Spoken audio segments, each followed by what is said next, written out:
Good day friends. ఈరోజు sports news. రెండో టెస్టులో ఘన విజయం. ఆకాష్దీప్ కెరీర్లో తొలిసారి ఇన్నింగ్స్లో 5 వికెట్లు, మ్యాచ్లో 10 వికెట్లలో ఘనత సాధించాడు. 336 పరుగుల తేడాతో భారత్ ఘన విజయం. బాక్సింగ్ ప్రపంచ కప్లో భారత్ క్రీడాకారిణి సాక్షి స్వర్ణం సాధించింది. మహిళల 54 కేజీల ఫైనల్లో యాస్లీన్ ఫెరేజ్ అమెరికాపై స్వర్ణం సాధించడం జరిగింది.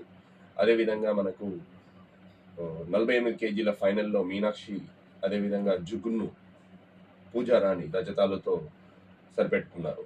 వింబుల్డన్లో 100 విజయాలు సాధించిన మూడో ప్లేయర్గా నోవాక్ జోకోవిచ్ ఘనత సాధించారు.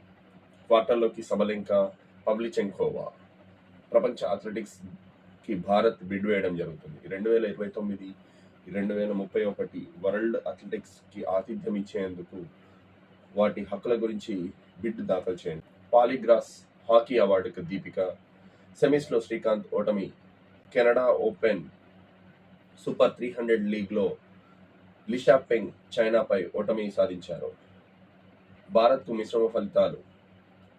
ఫెడరేషన్ ఆఫ్ ఇంటర్నేషనల్ ది చెస్లో పద్మిని రౌత్ నందితకు స్వర్ణం సాధించడం జరిగింది. ప్రియాంక, కిరణ్, మనీషా ఓటమి పాలయ్యారు.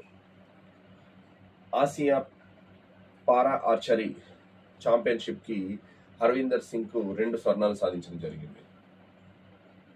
Thank you friends.